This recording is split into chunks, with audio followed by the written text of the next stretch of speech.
2004 में जब मेरे को मेंटली अपसेट के अटैक हो रहे थे, तो मेरे देखो परमेश्वर ने मुझे कोई ऐसा केस नहीं था जो मुझसे मैच करे, या मुझे ऐसी कोई टेस्टिमनी नहीं मिल रही थी जो मेरे साथ मैच कर सके कि मैं भाई मेरे को भी ये प्रॉब्लम थी, तू ऐसा कर ले तो ठीक हो जाएगा। एक भी नहीं। और मेरी प्रॉब्लम क्या थी कि शैतान एक क्वेश्चन लेके आता था और मेरे दिल में डालता था, और उसके बाद मैं उस पर बहस करता था दिल में ही, और इस वजह से मेरा डिप्रेशन बढ़ता जा रहा था, क्योंकि हर वक्त मैं अंदर सोचता रहता था और शैतान की बातों का जवाब अंदर मन में देता था। जबकि बाइबल कहती है शैतान जब आपके दिमाग में कोई क्वेश्चन डाले, उसका जवाब दिल में नहीं मुंह पे होना चाहिए। और ये बात समझने में मुझे टाइम लगा।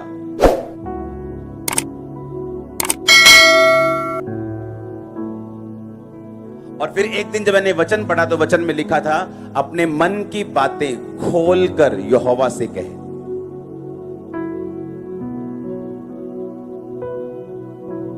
और ये मेरे लिए एक दवाई थी। सुनो, अपनी मन की बातें खोलकर किससे कहे? कि अपने मन में उधड़बीन लगा रहे।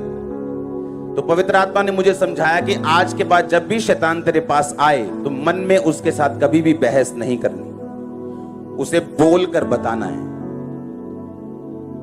और जो भी तेरे को दिक्कत हो उसे खोलकर शब्दों में पूरी तरह से फीलिंग समेत परमेश्वर को बताना है। वो दिन था और आज दिन है, कोई डिप्रेशन नहीं। लेकिन इसे सीखने में मुझे शायद कितनी बार 40 रोजे लगे होंगे, कितनी प्रेयर लगी होगी, कितना मैंने रोया होगा, कितना सीखा होगा, कितना इंटरनेट पे ढूंढा होगा।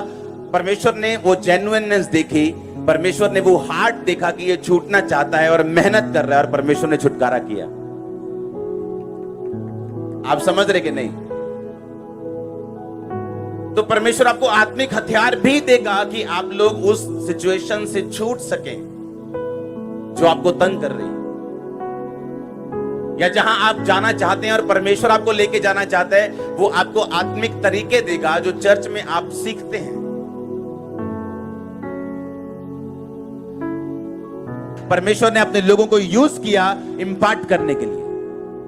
आमीन।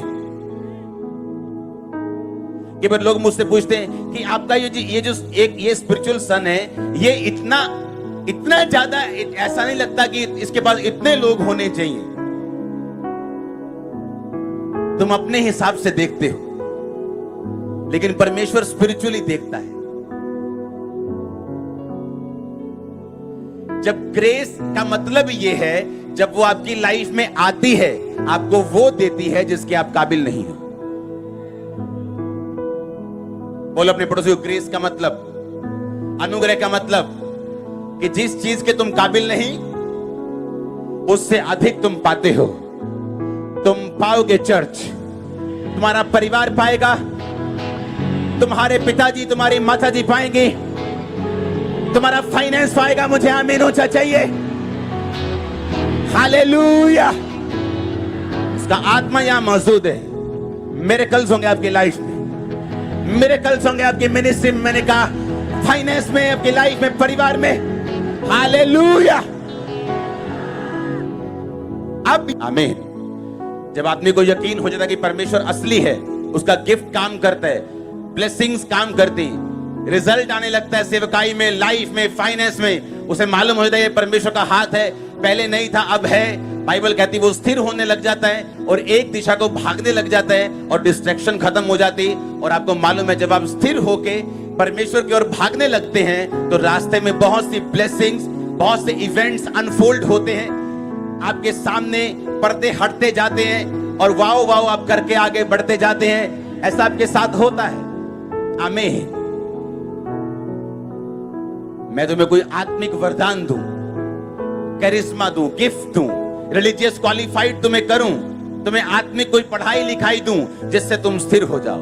और ये बात उसने बीमारों के लिए भी बोली, ये बात उसने उनके लिए भी बोली जिनके पति नशा करते हैं, ये बात उनके लिए भी बोली जिनके घर ब्रेक हो चुके, टूट चुके हैं। यानी जब तुम आत्मा में बढ़ोगे, तुम वरदानों में बढ़ोगे, तुम अच्छे लोगों की संगति करोगे, तुम अच्छी कलीसिया में जाओगे, तो ये इंपार्टेशन तुम्हें स्थिर कर देगी। अगर आप इस समय बैठे हैं चाहे मैं आप पे ले हैंड ना भी करूं, तभी आप उस स्पिरिट को फॉलो कर रहे हैं जो मैं आपको बता रहा हूं। आपको मालूम, आप सेम स्पिरिट को ले रहे हैं, आप सेम बपतिस्मा ले रहे हैं, आप सेम आत्मा को पी रहे हैं जो यहां बह रहा है।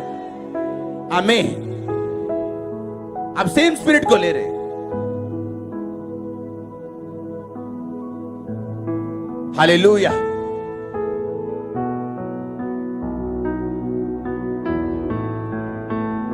मेरा फिजिकली आपको टच करना इतना जरूरी नहीं जितना मेरा बोलना और आपका सुनना जरूरी है। इसलिए ब्रांचेस में जरूरी नहीं मैं फिजिकली जाऊं, वहां हजारों लोग हैं।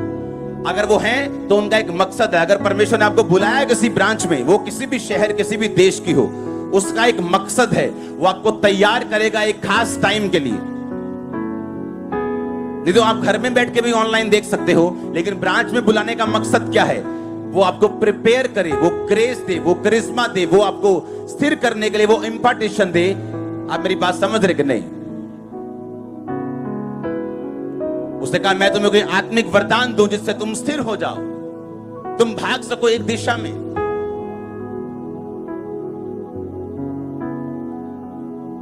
हालेलुया। और सबसे जरूरी क्रिश्चियनिटी में क्या है? एक दिशा में भागना। लोग ऐसे ऐसे भागते हैं। हाँ, कभी इधर चले गए, कभी दारू पीने चले गए, कभी लड़की के पीछे भाग गए। वो इस तरह से भागते हैं। और पौलुस कहता है जिनके जिंदगी में आत्मिक ब्लेसिंग्स हैं वो सीधा भागते हैं। और इसीलिए जो लोग अनॉइंटेड संगतियों में जुड़े हुए हैं वो सीधा भागते हैं। उन्हें पूरा यकीन होता है कि परमेश्वर असली है। आमीन। और यही सब कुछ, यही गेम है। बोलो तो जब आपका फेथ हाई हो गया और आप एक दिशा में भागने लग गए, आप इमेजिन नहीं कर सकते आगे क्या रखा हो। परमेश्वर ने कहा दाऊद को, मैंने तुझे ये दिया, राज्य दिया, शाऊल का राज्य दिया, उसका परिवार दिया, और अगर ये थोड़ा था, मैं अभी भी तेरे को बहुत कुछ देने वाला था। पर दाऊद को पता थी ये बात? उसको नहीं मालूम थी। उसको तो सिर्फ बैतशेबा की सुंदरता दिख रही थी उस टाइम। जब तक वो सीधा भागता रहा उसको ब्लेसिंग मिलती रही। जैसे ही उसने अपना मुंह टेढ़ा किया, लाइफ टेढ़ी हो गई। क्योंकि ये सारी हीलिंग, ये सारी डिलीवरेंस, ये प्रोफेसी, ये आत्मा की सामर्थ्य, डेमोन्स्ट्रेशन इसलिए है कि आप पवित्रता में आगे भाग सके। इसका मेन मकसद ये होना चाहिए। और जब आप भागना शुरू कर देते एक दिशा की ओर, दैट्स इट, मकसद पूरा होता है प्रभु का। क्योंकि उसके बाद अपने आप ऑटोमेटिकली परमेश्वर का किंगडम आपके लिए काम करना शुरू कर देते हैं। ऑटोमेटिकली आपकी फैमिली सेव हो जाती, ऑटोमेटिकली आपका फाइनेंस बढ़िया होना शुरू हो जाता है, क्योंकि आप उस दिशा में भागने लग जाते हैं। कोई नहीं कहते मैं प्रभु से प्यार करता हूं और जो अपना टाइथ ना देता हूं, जो बीज ना बोता हो, गरीबों की हेल्प ना करता, वो नहीं करता प्यार प्रभु से। झूठ बोल रहे हो। वो भी सीख रहे हैं, वो भी अभी वो भी कंफ्यूज्ड है, अभी भी वो सिस्टम को समझा नहीं है, अभी भी वो ये नहीं जानता कि आत्मिकता है, जो स्पिरिचुअल किंगडम है, जो राज्य है परमेश्वर का, वो किस रीति से काम करता है और किस तरह से आपको बढ़ाता है। हालेलुया। और जब ये समझ आती है और आप एक दिशा की ओर भागते चले जाते हैं, इसलिए जो बढ़ते चले जाते हैं वो बढ़ते ही चले जाते हैं। क्यों? उनको समझ आ गई। जब शैम्पू बनाने का फार्मूला आ गया तो चाहे एक ड्रम बनाओ तो चाहे 50 टैंकर बना दो, क्योंकि फॉर्मूला समझ आ गया। हाँ, समझ आई कि नहीं? जब आपको स्पिरिचुअल फॉर्मूला समझ आ गया कि ये फॉर्मूला है और ये तरीका है, उसके बाद आप कितना बढ़ना चाहते हैं ये आप पे निर्भर करता है। और इसीलिए जो लोग बढ़ना शुरू करते हैं वो फिर बढ़ते ही जाते हैं।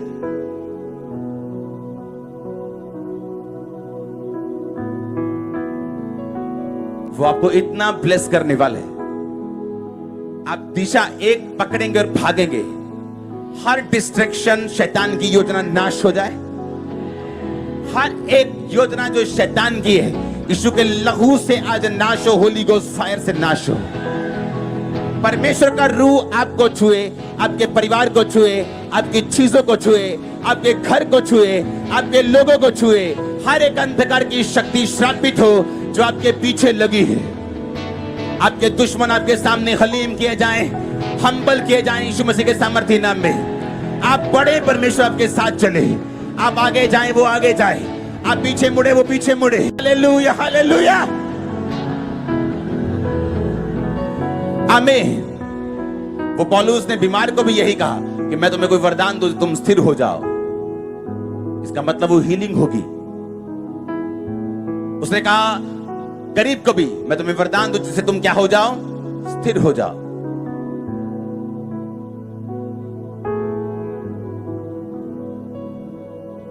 अगर एक व्यक्ति फाइनेंशियली कमजोर है और जब वो एक दिशा में भागता है और जब बाइबल पढ़ता है कि मुझे ये हुक्म पूरे करने हैं, मुझे टाइट देना है, मुझे पवित्रता में रहना है, आपको क्या लगता है, क्या वो गरीब रह जाएगा?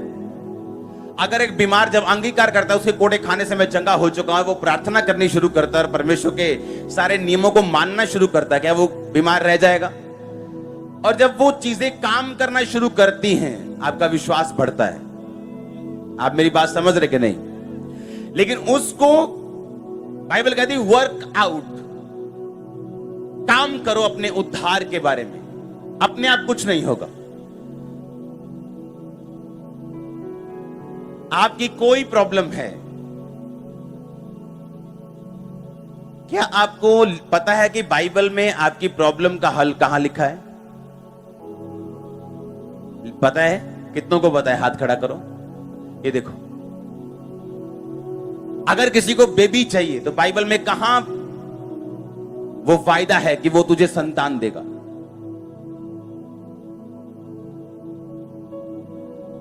मालूम ही नहीं। जब मुझे ये नहीं मालूम कि परमेश्वर कहता क्या है। परमेश्वर ने कहा अपना मुकदमा लड़ो, अपना प्रमाण दो। क्या कहा उसने? अपना मुकदमा और अपना प्रमाण दो। कैसे लड़ोगे मुकदमा? वकील कैसे लड़ता है मुकदमा? कि इस बहन के बच्चे को छोड़ दिया जाए क्योंकि ये इकलौता है। ये बोलता है कि संविधान में क्या लिखा है? बोलो। वो जज के सामने कैसे जाता है? जज ना तो फीलिंग सुनता है, वो देखता है प्रूफ, सबूत किसके पास है। जज के साथ वकील आर्ग्यूमेंट्स करता है कि जज साहब संविधान में ये लिखा है तो इस लॉ के हिसाब से मेरे क्लाइंट को छोड़ा जाए या उसकी सजा कम की जाए या कुछ भी है। आपको अपने संविधान के बारे में मालूम है जो बाइबल आपके हाथ में है? आपको मालूम ही नहीं बाइबल में कहां लिखा कि उसके कोड़े खाने से आप चंगे हुए हो, या वो आपको फाइनेंशियली स्टेबल करेगा, आपको ब्लेस करेगा, आपकी हड्डी के मॉइस्चर तक को वो हील करेगा। हड्डियां सूखने से बचाएगा, बाइबल में लिखा है। ये भी एक एक वर्ड लिखा है, लेकिन हमने ढूंढा ही नहीं। हमने कभी अपना मुकदमा लड़ा ही नहीं। हम कभी संविधान में गए नहीं। हमने बाइबल को ऐसी पुस्तक बना दिया जो एक रिलीजियस पुस्तक है, पर जिसमें से 2-4 शब्द कहीं से भी पढ़ लो परमेश्वर खुश हो जाएगा, हाजिरी लग जाएगी। इसका मतलब अभी तक हम अपनी पुरानी सोच से नहीं निकले। अभी तक हम अपनी पुरानी स्पिरिट से नहीं निकले। जिन लोगों से हम निकले हैं अभी भी वही चीजें हमें फॉलो कर रही हैं कि मत्ती को 10 बार पढ़ेंगे और हील हो जाएंगे। आप उसको 20 बार पढ़ लो, 25 बार पढ़ लो। बात 20 या 25 बार पढ़ने की नहीं, बात पढ़कर समझने की और स्पिरिट में ग्रहण करने की।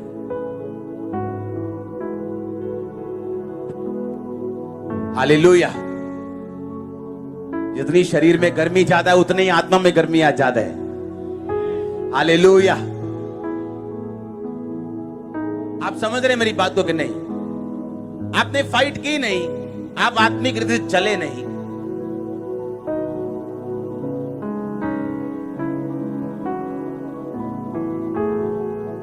एक पास्टर के पास एक औरत आई वो पास्टर प्रभु में सो चुके हैं, तो वो औरत आके बोली कि मैं 10 साल से प्रेयर कर रही हूं अपने हस्बैंड के लिए कि प्रभु मुझे इस तरह का हस्बैंड दे, पर मेरी प्रार्थना को प्रभु ने अभी तक सुना नहीं।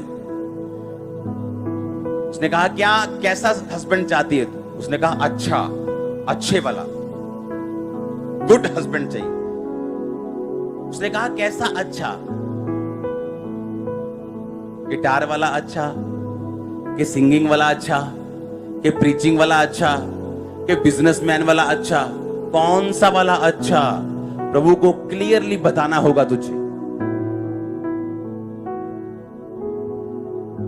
किसी को मीडियम हाइट पसंद है, किसी को हाई हाइट पसंद है, क्या कौन सा?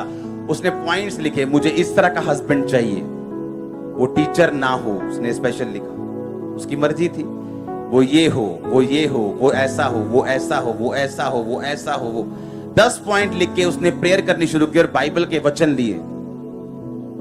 जैसा उसने प्रेयर की, एग्जैक्ट आदमी 6 महीने के उसके पास था, 6 महीने में एग्जैक्ट बिल्कुल कॉपी, जैसे परमेश्वर ने उसे बना के भेजा हो स्पेशल उसके लिए। हमें आत्मिक चीजों की समझ नहीं होती, हम सफर करते हैं लगातार, मुश्किल में रहते हैं लगातार, क्योंकि हमें मालूम नहीं, क्योंकि हमें सिखाया नहीं गया, हमें बताया नहीं गया कि बाइबल किस तरह से वर्क करती, काम करती आपकी लाइफ।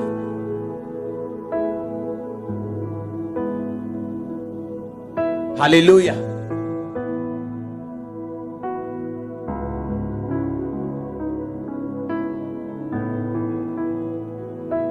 जब एक बच्चा आपका जिद करता है, माता पिता क्या बोलते हैं? बहुत जिद्दी हो गया, बहुत बोल बोल के आप सत्यानाश कर लेते हो अपने घर का, बोल बोल के।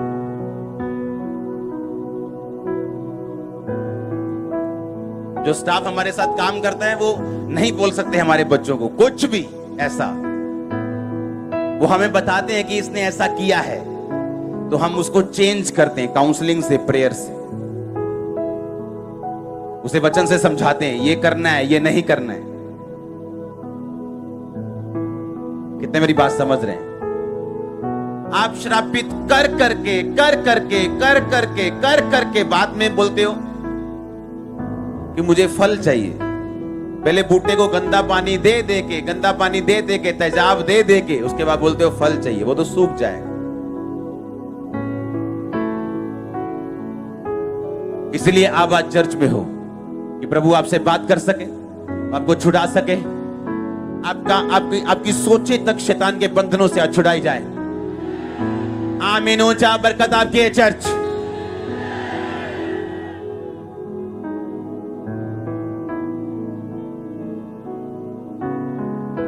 अपने पड़ोसी को बोलो, बोलो जिंदगी आत्मिक है, इसे आत्मिक रीति के साथ जीना होगा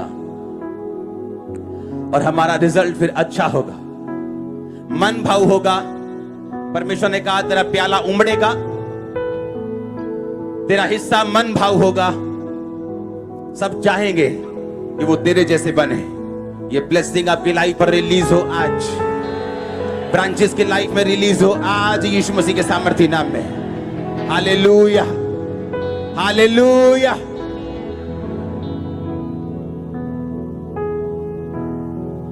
अपने पड़ोसी को बोलो आत्मिक बन, क्योंकि इसका रिजल्ट अच्छा है। आमीन।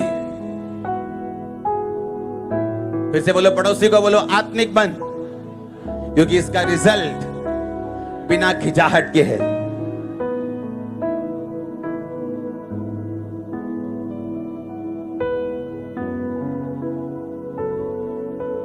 मैं प्रभु को बोलता हूं कई बार कि प्रभु ऐसा वचन मुझे क्यों देता है जो पास्टर्स के लिए है, जो बड़े लोगों के लिए, बिलीवर। आपको नहीं मालूम कितने बिशप्स यहां बैठे हैं फ्यूचर के, कितने इवेंजलिस्ट बैठे हैं, कितने पास्टर्स बैठे हैं, कितने अपोस्टल्स, वो यही बैठे हैं हमारे बीच में। जैसे मैं कभी आपकी तरह आप बीच में बैठा था, आप यहीं पे हैं, वो आपको तैयार कर रहे हैं, वो आपको बता रहे हैं, वो आपके दिल में उन वर्ड्स को डाल रहे हैं।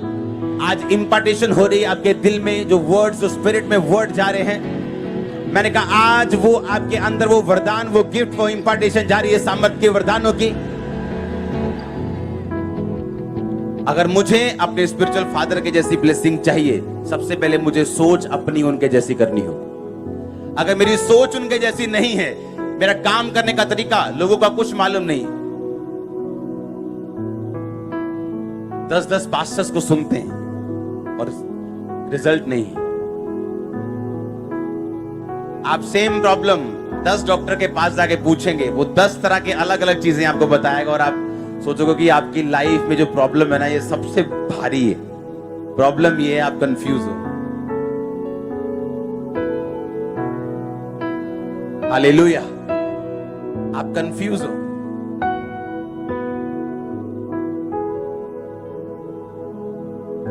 परमेश्वर हमें एक मिनिस्ट्री देता है, 2 नहीं, और सिर्फ सुनने के लिए नहीं, उसमें काम करने के लिए। जब हम उस दर्शन में काम करने लगते हैं, जैसे इस दर्शन में अगर आप काम करेंगे, आप यहां सिर्फ काम नहीं कर रहे, आप सिर्फ बो नहीं रहे, आप किसी ना किसी ब्रांच को बना रहे हो, कहीं ना कहीं रूह को बचा रहे हो, कहीं ना कहीं कोई पोस्टर, कोई फ्लेक्स देखकर आपकी वजह से बच रहा है, कहीं ना कहीं परमेश्वर की बात हो रही, जो भी चर्च नहीं आता अभी भी परमेश्वर उससे बात कर रहा है आपकी वजह से। आप मेरी बात समझो ध्यान से। और जब आप एक ऐसे दर्शन में मिल जाते हैं, पौलुस कहता है कि जो लोग उसके दर्शन में उसके साथ थे, मकसद ये नहीं कि मेरी मिनिस्ट्री जो यहां पे होता है कहीं नहीं होता, ये सारी घमंड की बातें हैं। सुनो मेरी बात, एक विजन किस लिए कि मुझे मालूम है कि ये दर्शन है और मुझे उस दर्शन में शामिल होना है, और जब आप शामिल होते हैं वो ब्लेसिंग के हकदार बनते हैं। आप समझ रहे हैं? उस दर्शन में पौलुस ने कहा, अब मेरा परमेश्वर तुम्हारी हर एक घटी को महिमा सहित मसीह यीशु में पूरा करेगा। किन लोगों को? जिन्होंने पौलुस का साथ दिया था सुसमाचार को फैलाने के लिए, क्योंकि वो पौलुस के दर्शन में सहभागी हुए। पौलुस ने कहा, परमेश्वर तुम्हारी घटी को पूरा करेगा, क्योंकि तुमने मेरे विजन को जो प्रभु ने मुझे दिया है उसको साथ लेके जाने में मेरी सहायता की है। अब पौलुस की सहायता नहीं की, विजन की है। पौलुस जो था वो टेंट सीता था, वो अपना खर्चा कलीसिया से नहीं चलाता था। मैं आपसे तनख्वाह नहीं लेता हूं, चर्च मुझे तनख्वाह नहीं देती, मेरी वाइफ को तनख्वाह नहीं देती, मेरा प्रिंटिंग प्रेस है जहां से मेरा खर्चा निकलता है। जो आप बोल रहे हो वो किंगडम में जाता है, उसको 20 लोग गिनते हैं, 10 लोग बैंक भेजते हैं, 25-30 लोग खर्चने वाले हैं, 40 लोग चेक करने वाले हैं। यहां वो नहीं है कि आया थोड़ा इधर कर दिया, इधर मुड़ के रेट पे आना लिए बदला, तू ले जा यार, पाँच जा फटाफट। ऐसा कुछ नहीं यहां पे।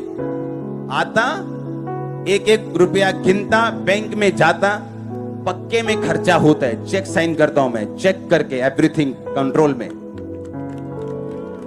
अब होता क्या है, जब आप राइट विजन में जुड़ जाते हैं और परमेश्वर का काम होना शुरू होता है, परमेश्वर देखता है कि मेरा काम किसकी वजह से हो रहा है, ये रूह बची किसकी वजह से बची। एक बंदा आया चर्च में, कहता मैं सुसाइड करने जा रहा था और मैंने आपका पोस्टर देखा। ऐसे कहीं गली नुक्कड़ में पी के पड़ा था और वहां पोस्टर लगा हुआ था। उसने कहा मैंने पोस्टर देखा कि ये क्या है, चलो चल के देखते हैं। 10 साल पहले की बात है, 8 साल 9 साल पहले की। चलो देखते हैं क्या है, मरना तो है ही। चर्च में आया, लाइफ चेंज हुई, नशा छोड़ा, आज अपने काम में बिजी है। कहां मरने वाला था। अब वो पोस्टर मैंने नहीं लगाया, मैंने आपको बोला, लगाया आपने। वो पैसा किसने दिया? कलीसिया ने। लगाया किसने? कलीसिया ने। तो परमेश्वर क्या देखता है कि मैं अपना रोल पूरा कर रहा हूं, हाँ। आप पूरा कर रहे हैं, हाँ, ब्लेसिंग मिलती। आप देखते हैं मोस्टली जो चर्च के लोग हैं, जो आम आप अगर आप क्रिश्चियन देखेंगे तो बहुत ही ठंडे और बहुत ही निरुत्साहित लोग हैं। वो बहुत से लोगों से मैं मिलता हूं। पता है क्यों? ना तो उनकी मिनिस्ट्री उज्जवल है जहां वो जाते हैं, ना तो वो बोझ डालते हैं कि प्रभु का काम करो, पवित्रता में रहना है, प्रेयर में रहना है, फास्टिंग में रहो, प्रेयर में करो, ये करो, वो करो। ना तो वो बोझ डालते हैं और ना वो बोझ लेते हैं। और जब तक आप परमेश्वर का बोझ नहीं लेते, आप चक्करों में फंसे रहते हैं। आप उनसे मिलके देखो, अन्य जातियों से ज्यादा प्रॉब्लम्स उनको हैं। और इसीलिए जब वो अपने काम में जाते हैं, उनके भी वही प्रॉब्लम है, जो उनका साथी है उनकी उससे ज्यादा है, इनकी उनसे ज्यादा है। तो परमेश्वर का तो नाम कहीं ले ही नहीं सकते तुम। क्या बोलोगे कि परमेश्वर तुम्हारी लाइफ में क्या किया? तो प्रभु करेगा जब आप उस पे डिमांड करेंगे, जब आप परमेश्वर के राज्य में चलना शुरू होंगे, जब आपको समझ आनी शुरू होगी कि मेरा असली मकसद रूहों को बचाना और मिनिस्ट्री को सपोर्ट करना और विजन को सपोर्ट करना है और आत्मिक रीति से चलना है, तो सारी ब्लेसिंग मेरे पीछे पड़ के मुझे मिलेगी। आमीन। आपको अपना जो दिमाग है वो किंगडम माइंडेड, राज्य के बारे में सोचना है परमेश्वर की। आपकी चारों दिशाओं में चारों चीजें, वो फाइनेंस, वो फैमिली, वो सेहत, स्पिरिचुअल लाइफ ब्लेस होंगे, ब्लेस ब्लेस ब्लेस होंगे, ब्लेस ब्लेस ब्लेस ब्लेस होंगे।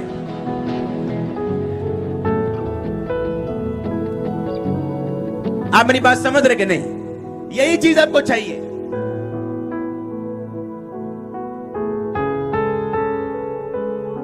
आप परमेश्वर के लिए एक्साइटेड हैं, तो परमेश्वर आपके लिए एक्साइटेड है। आप परमेश्वर के लिए ठीक ठीक हैं, तो वो भी आपके लिए ठीक ठीक है। आप उसके लिए ठंडे हैं, तो वो भी आपके लिए ठंडा है। उसने कहा मैंने सोचा तू कठोर है, तो मैंने अपना एक सिक्का लिया, उसे मिट्टी में छुपा दिया, ये ले अपना एक सिक्का। परमेश्वर ने कहा अगर तू मुझे कठोर समझता है तो मैं क्या हूं, अब इसको उठाओ और नरक में डाल दो। हालेलुया। मुझसे गलती ना हो जाए, मुझसे मैं नहीं काम, मुझसे गलती ना। 10 काम करेंगे, गलती हो भी जाएगी, डोंट वरी। परमेश्वर आपका हार्ट जानता है। आमीन। बैल के ना होने से गौशाला निर्मल रहती, पर बैल के बल से अनाज की बढ़ती होती। कुछ करना ही नहीं तो प्रॉब्लम ही नहीं, कोई विरोध नहीं, सब आपको भाई भाई कह के पुकारेंगे, कोई किसी का विरोध नहीं करेगा, कोई किसी को बुरा नहीं करेगा। आप शैतान के 10 जूतियां लगाओगे तो विरोध होगा, आप उसको भगाओगे तो वो बाहर जाके अपनी नाराजगी शो तो करेगा ही। हालेलुया। कितने इन बातों को समझ रहे हैं? जब आप परमेश्वर में बुलाए गए हैं, आप दृढ़ता पूर्वक एक दिशा में जाने के लिए बुलाए गए हैं। फोकस नहीं खोना है, इधर उधर डिस्ट्रैक्शंस हैं, पर दिमाग यीशु मसीह में रखना है। आमीन। लोग क्या करेंगे, शैतान क्या करेगा, वो आपको नस पे हाथ रखेगा, दुखती रग पे, कि आप टपो तो ही। हाँ,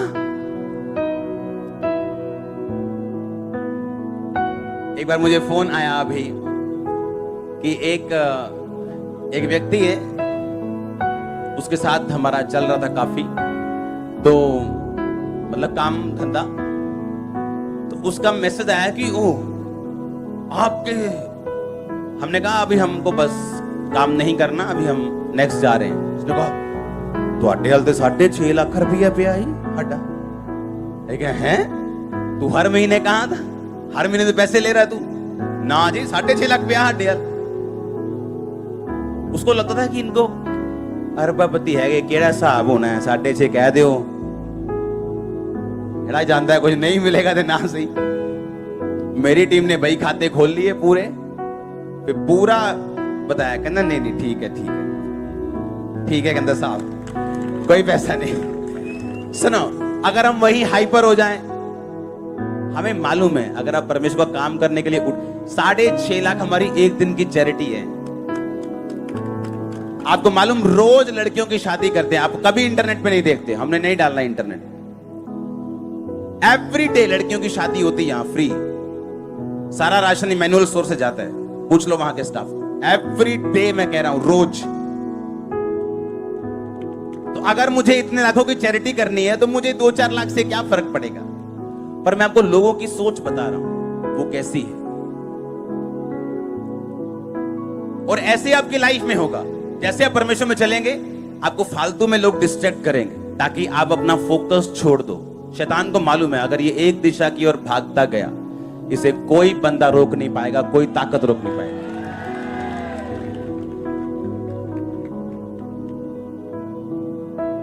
हालेलुया।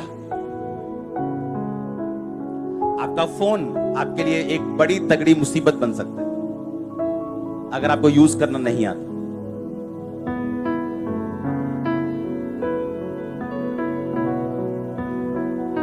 आप मेरी बात समझ रहे कि नहीं? जब फोकस नहीं होगा और गलत चीजों का इस्तेमाल होगा तो ही काम बिगड़ेगा, प्रभु का मकसद पूरा नहीं होगा। उसने हमें दो मन होने के लिए नहीं बुलाया। परमेश्वर ने चाहा कि हम 40 दिन के सफर को 40 साल में करें, या 3 दिन के जंगल के सफर को हम 40 साल में करें। जंगल के सफर में जाना पड़ेगा इस्राएलियों की तरह, जीसस क्राइस्ट की तरह वो भी 40 दिन जंगलों में रहे। बाइबल कहती है वन पशुओं के साथ रहे, जब वो रोजे रखते रहे। वो जंगल पीरियड जो है, वो जो विल्डरनेस का टाइम है, वो हर विश्वासी को लेना पड़ेगा। पर वो 40 दिन का ही रहे तो अच्छा है, 40 साल का ना हो जाए। और 40 साल का करने वाला परमेश्वर नहीं है, अपने पाप, अपने गुनाह, अपने शरीर के काम थे। आप ब्लेस्ड हैं यीशु मसीह के नाम में। उठाओ अपने हाथों को, सब जन खड़े हो जाओ। जल्दी से ऑयल लेके आओ ऑफिस से, जल्दी से जल्दी से। आज जब ब्रांचेस में ऐप पर ऑयल से प्रेयर होगी, रूह आपको छुएगा, हीलिंग टच करेगी, डिलीवरेंस टच करेगी। आमीन। ऊंचा ये बरकत आपकी है।